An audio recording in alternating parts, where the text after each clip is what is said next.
Bismillahirrahmanirrahim. Assalamu alaikum and welcome to Sports Extra. I'm your host Ahmed Nawaz with the latest roundup of sports today. The ICC World Test Championship is underway. On the close of lunch, South Africa have been over the moon. They've been exceptional and tactically brilliant. They've taken 4 Australian wickets just on the stroke of lunch. The 4th wicket fell off Travis Head, and all the action live, you can catch it on PTV Sports in HD, of course. And like I said, that everything kept on working for South Africa.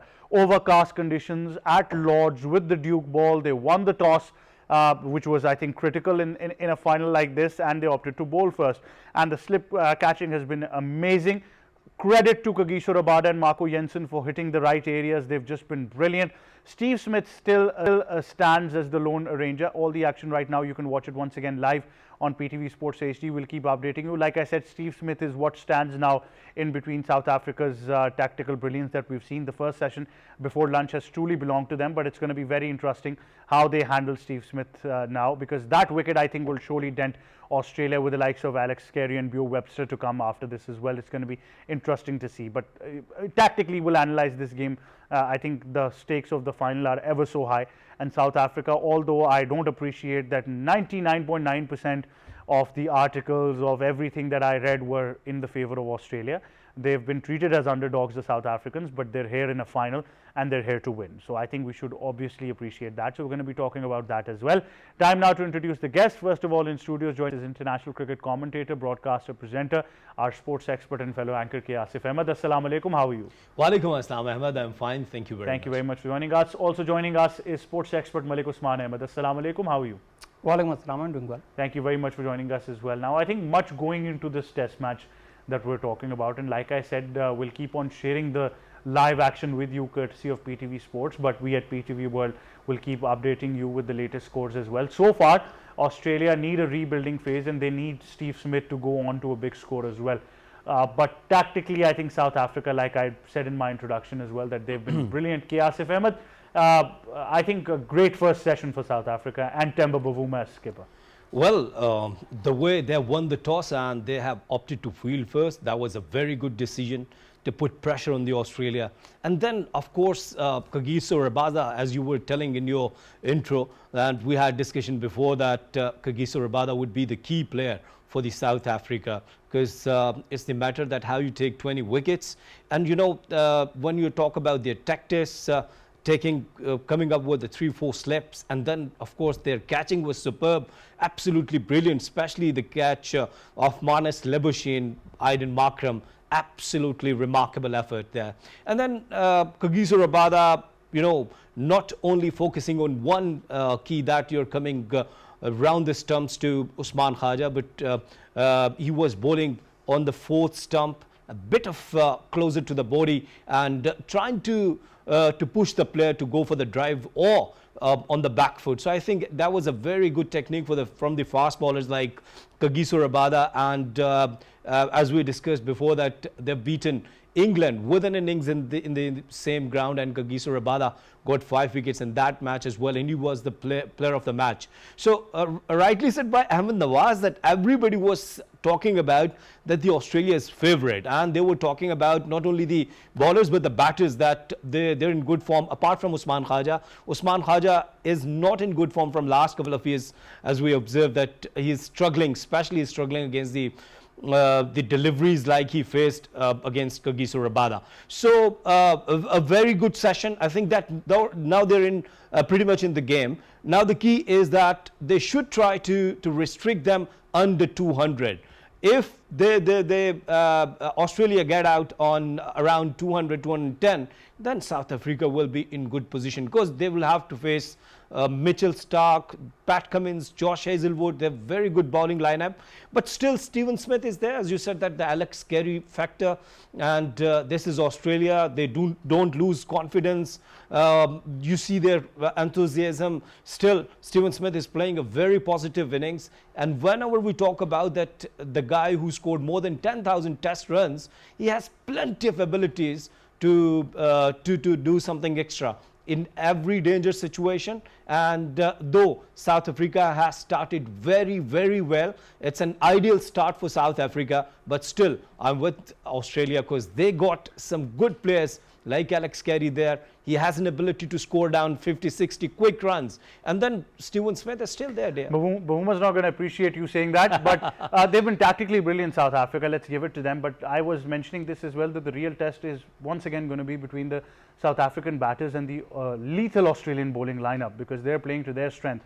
But it's going to be very interesting. The slip cordon was amazing today. I think 2 good catches taken in the slip as well. But Malik, Usman, Ahmad, how would you analyze the play of the day's play so far, especially the first session, which clearly belonged to South Africa? See, when you have a 2-year cycle for a World Test Championship final, and the 2 teams that enter into the final, they have to be pretty equal when they enter the final. So there are no underdogs here. Talking about Australia, I think they are much more hyped. They are not favorites, they are much more hyped. They have a couple of series which are talked about a lot, like the Ashes, the Indian series. But even if you look at the Indian series, only one bowler was delivering the goods, that was Bumrah, and Australia was at their wits' end. And then talking about South Africa, for them this test format is not that important of late. You could see that they had their South African T20 franchise cricket going on, and they did not send their first choice players to New Zealand to play test series, yet they are in the final. So how can you say that their team is a weak team? I don't think so. If you look at the teams on the paper, I think they are pretty even Stevens. And if you look at the variety, I think South Africa has more variety than Australia.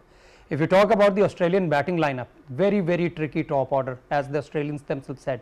Usman Khwaja had a good series against Sri Lanka, but he had a horrid time against India in Australia in the home conditions. Labuschagne, they just don't know where to fit him in. And talking about Green playing 1 down, how many times have we seen that? Then talking about Webster playing at number 6. So I think of late Australia's strategy has been to get the new ball dirty, to get it worked up, so that Smith and Head can show their magic. But in this session, Australia has already lost Head. So talking all in all, it is going to be Australia's bowling versus South Africa's batting.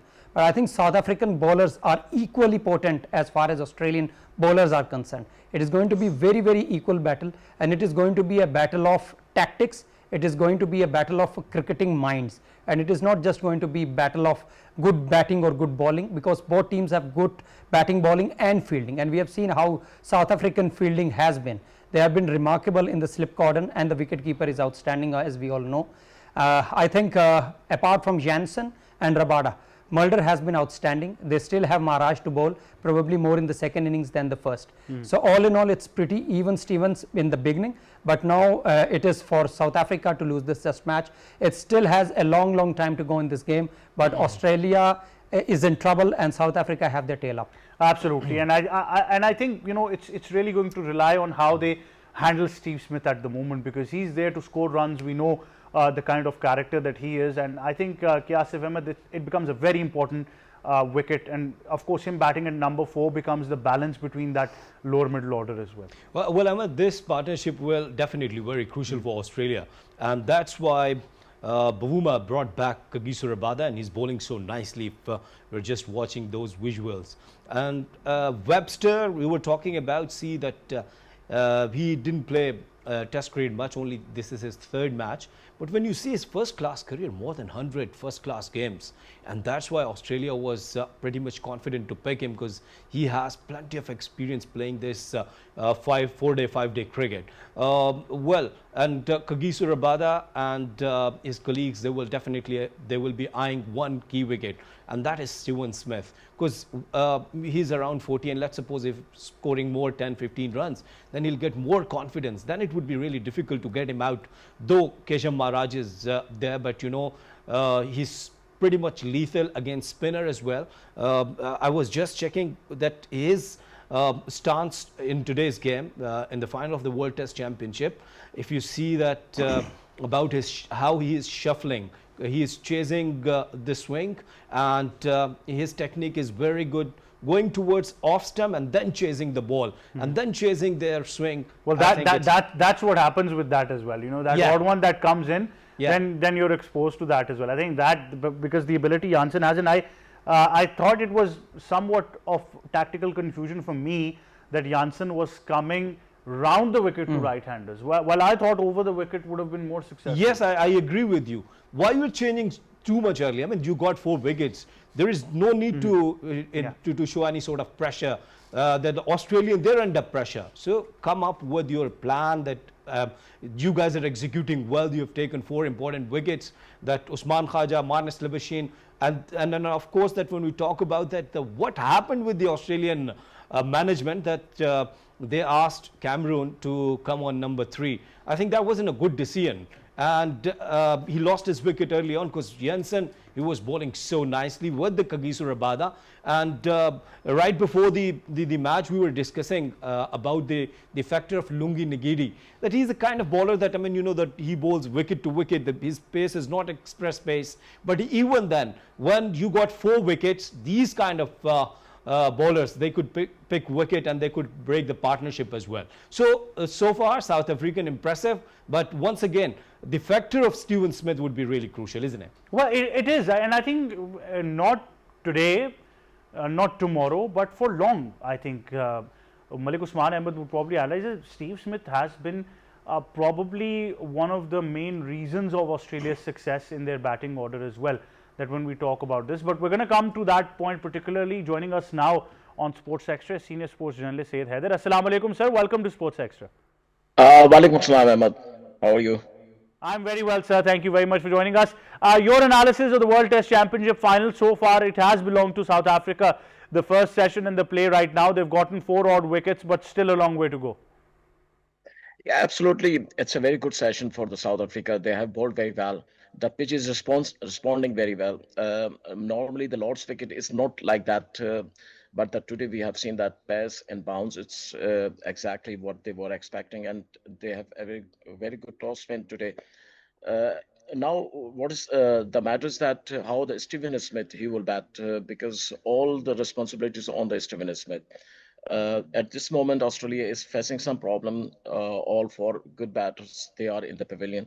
So now the Steven Smith is the man batter and the key of the Australian batting. How they will, if they can get 200 plus or 250 runs, then I think it will be a good fighting, defending a score for the first inning of the South Africa. But you know that Australian bowling is also consists of best bowler of the world, Mitchell Starc, Josh Hazlewood, there, Pat Cummins by himself. He is a very good bowler. So I think it's a very good combat between both teams, and people are really, they will enjoy a good cricket today and tomorrow. The session becomes very important, as you mentioned as well, that Steve Smith is still there, and as you mentioned, the lethal Australian bowling lineup that we're talking about as well. But if we look at the stakes over here, Australia, obviously an experienced side, far more suited to this format, especially playing in these conditions as well. But traditionally, historically, Sir Haider, what would this victory mean for South Africa? South Africa, if you see that for the last 5-6 years, they were struggling and they were fell in all the formats, T20 or one day or test match format. But suddenly they have come up and they have got a space in the final. I think it will boost more cricket in the South Africa because South Africa, it's a very different structure of the cricket other than all other world. The people there, they are divided into some sections and parts, and the cricketers, the division of the cricketers in the national team is also questionable. So I think South Africa now it's on the route to get the same era what they have got 10 or 15 years ago. The batting, the bowling, they are performing well, and the bowlers, they are on the top. And the added Markram or Bavuma and other batters, they are batting well, and they have batted in the test matches before the final. So I think South Africa, it's a team like that. They have struggled, they have made efforts, and they have come to the final. And it's a lesson for all other teams like Pakistan, Sri Lanka, Bangladesh, or other teams should learn that how the South Africa they have survived, they have met their hard efforts, and finally they are in the final instead of India, because the India was in the 2 finals, but now South Africa, they have replaced India, and they are playing the highest level of the cricket, test cricket now at this moment in Lords.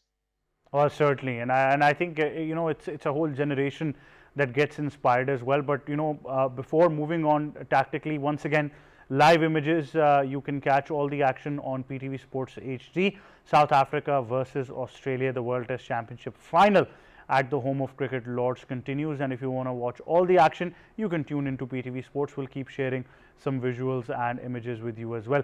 Malik, Usman, Ahmad, the question I think is very important. Stephen Smith, we're going to come to that. I'm going to ask you that as well. But before that, if you would just mention, if South Africa are able to win this, what does it mean for their cricket? See, whenever we talk about Test cricket, it is always about those so-called big three: Australia, England and India. And the teams after that, they are not much serious about it. So obviously for financial reasons, it's not that those players don't like playing Test cricket. And South Africa, I have already given one example. Their tour of New Zealand was not that good, and it did not advertise Test cricket as it should have been, with sending second string team to South Africa, to New Zealand, and playing in South Africa T20 leagues with all their key players playing here. So if South Africa, a team like South Africa wins this, I think it would be very good for cricket in general. Having any team other than top three winning it, it shows that how other teams are actually vying to win this trophy, and they are taking it pretty seriously. And it's a 2-year cycle, and you have to play really well to do this. And with not much money involved in this for the teams other than the big three, I think it makes it very, very difficult for their key players to come and play Test cricket. Rather they focus on franchise cricket or international T20s or one-day cricket for that matter. But winning for South Africa this World Test Championship, I think it would open floodgates for the first class cricketers that are playing in South Africa, and even the youth, they would take this format pretty seriously. Of late, even some great cricketers have spoken much about Test cricket, but I don't know how much they actually vie for that. But if you do something in action, that is winning the World Test Championship, which is actually being played for the third time. New Zealand won it for the first time, then the Australians, and now if South Africa does it, and that too over Australia at Lords, I think it would be a massive advertisement, not just for South Africa, but for the other teams other than the top three in cricket. Certainly. And now we come to Steve Smith. Like Asif mentioned, Usman, that that balance has certainly been there. In his rough patch, when he had a rough patch in between, Marnus Labuschagne really stepped up as the leader of that middle order. But since then, Labuschagne has been not that much successful. The reliance has once again come back to Steve Smith. I think one of the major reasons for Australian cricket Test cricket team has been Travis Head.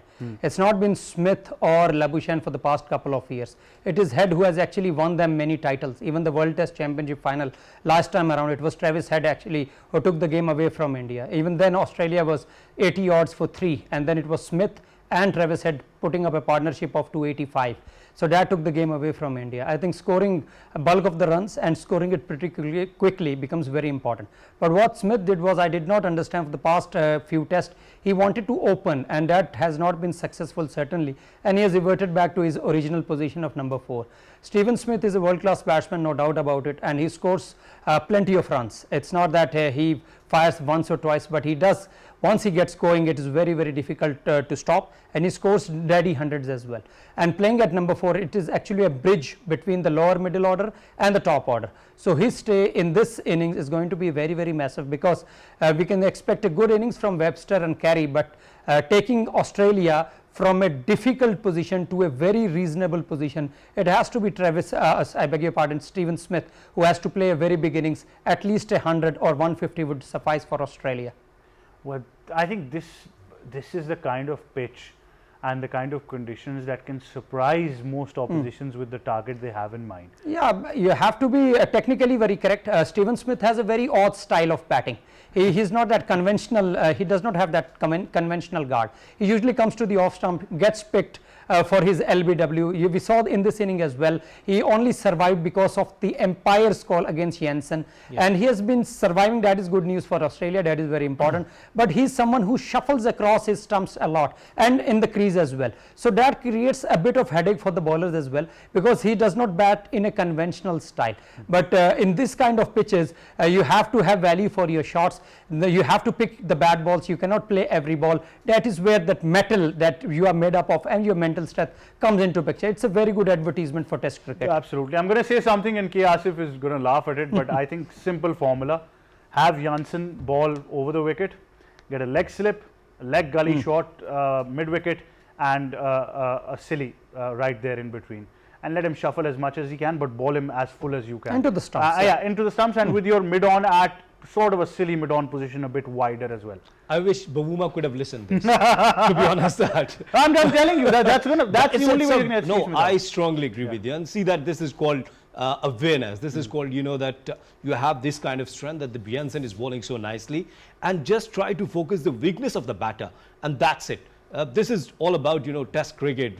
You're learning with the mistakes, as Usman bhai was mentioning that he got lucky against Bjornsson, that because that was the umpire's call. It was very, very close, and then of course that if umpire had given it out, so story could have changed, you know. But you support my formula that I can be a good tactical captain. No, you are a good captain. Who said that you could be? You are a good captain. I agree. At least I won't, you know, disappoint you if you know. Last time you asked a Test captain who was also a left-hander a question that was very disappointing because you didn't get the answer. Shan Masood. So I'm going to be different. Another left-hander as a Test captain. See, I was surprised when you asked Abbas to go for an opening batter in that match. I was surprised. That was your bad decision. Apart no, that's not a bad decision. Look, some tactical. You thought out of the box. No. There are looks in our form of cricket which we play. Sometimes tactical decisions make sense quite some time afterwards.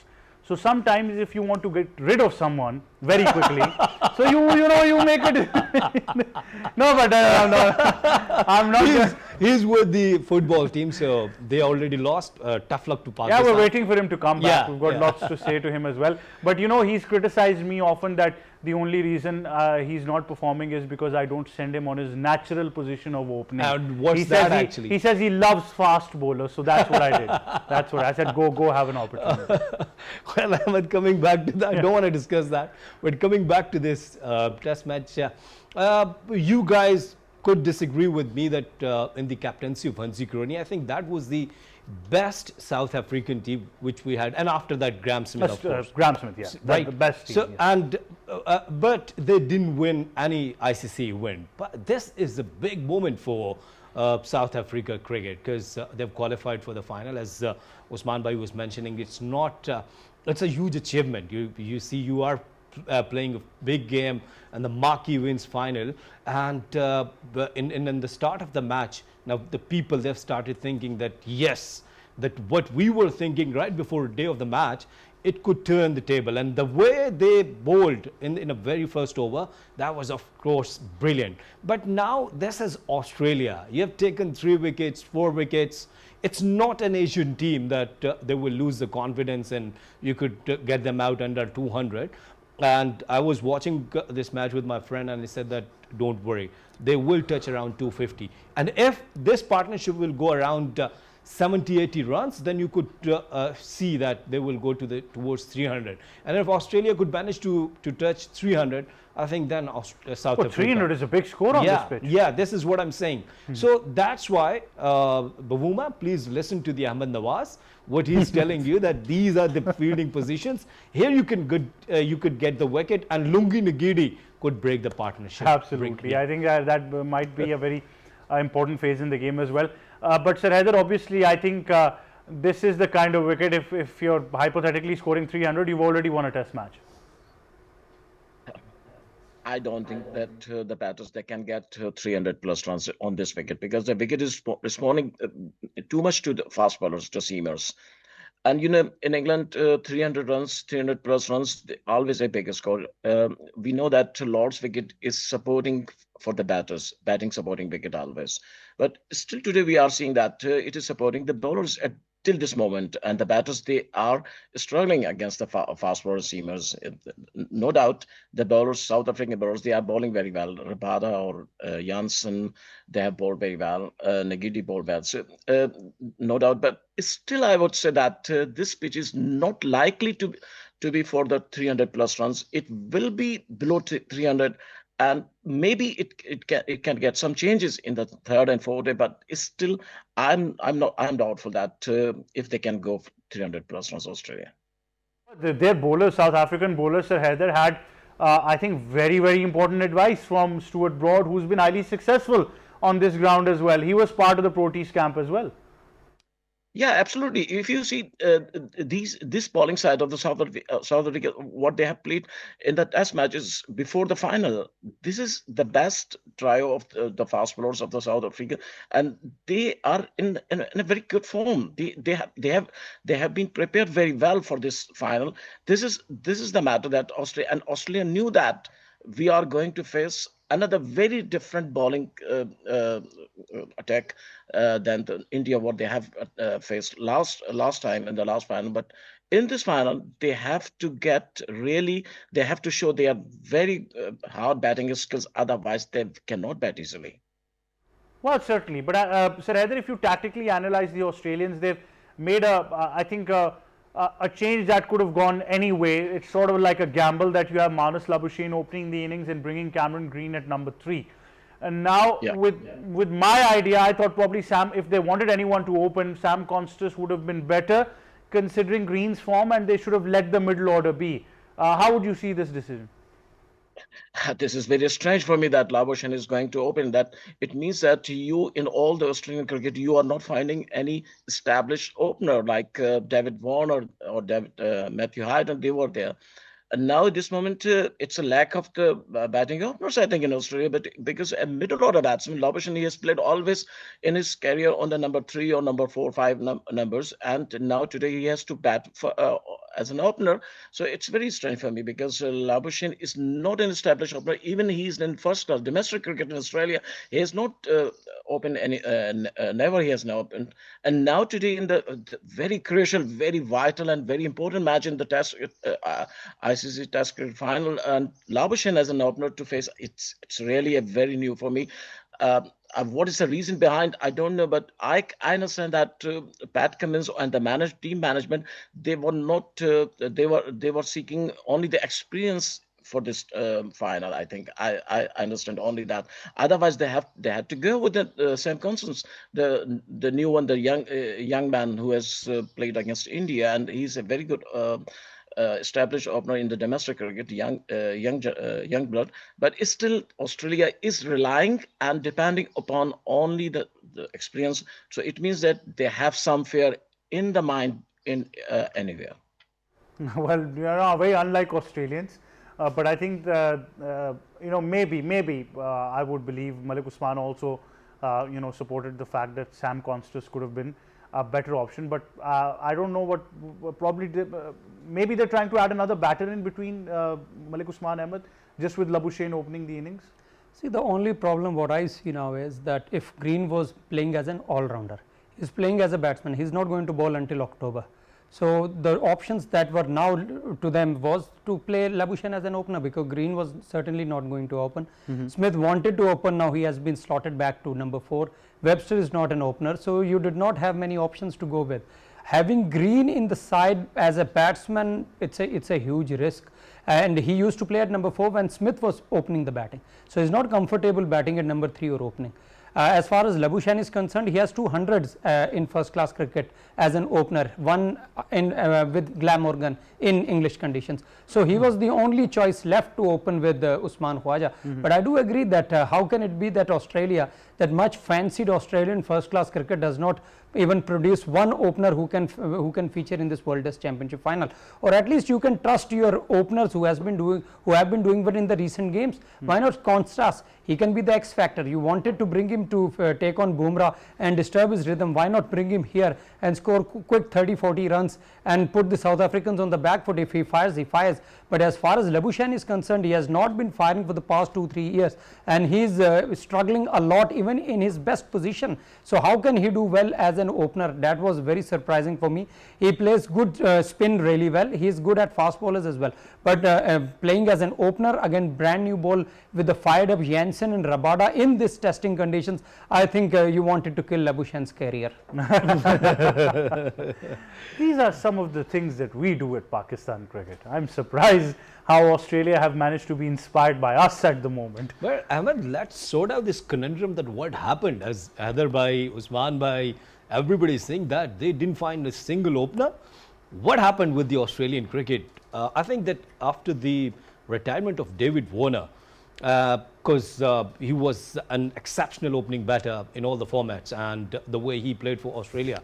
After that, they didn't have batter. As I said that if you see all of their players, they used to play plenty of first-class cricket.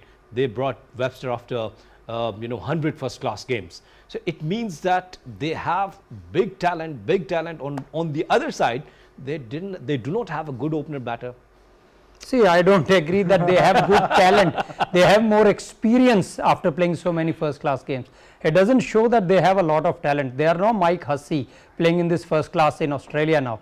If they had it, they would have been in the side. Even bringing Constas in the series against India, it showed that they wanted to go horses for courses and they just wanted to disturb the rhythm of Bumrah. He was not a long-term project by any means. Well, and then yes. Well, I think that long-term strategy now has evolved because even Test cricket has evolved now.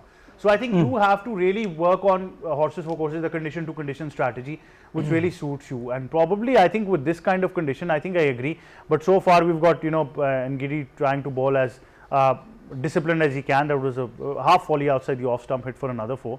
But I think as the sun keeps coming out, this wicket might just get better for batting, and that's where Usman, you mentioned something at the start, that Keshav Maharaj is going to become very important in those later overs. Because I don't think that talking about that the teams cannot score 300 on this pitch, I don't agree with that actually.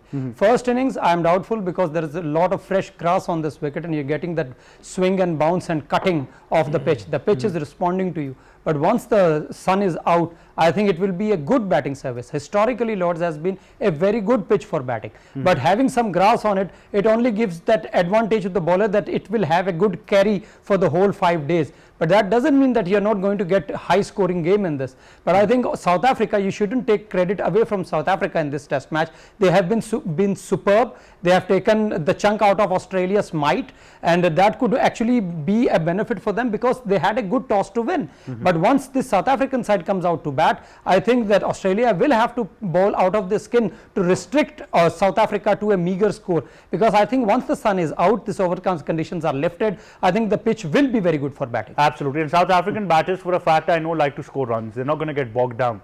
So I think that kind of momentum is going to continue from both ends as well. Sir Haider, very important question at this moment is so far the leadership of Temba Bavuma being a skipper for South Africa and at a very important juncture for Cricket South Africa as well.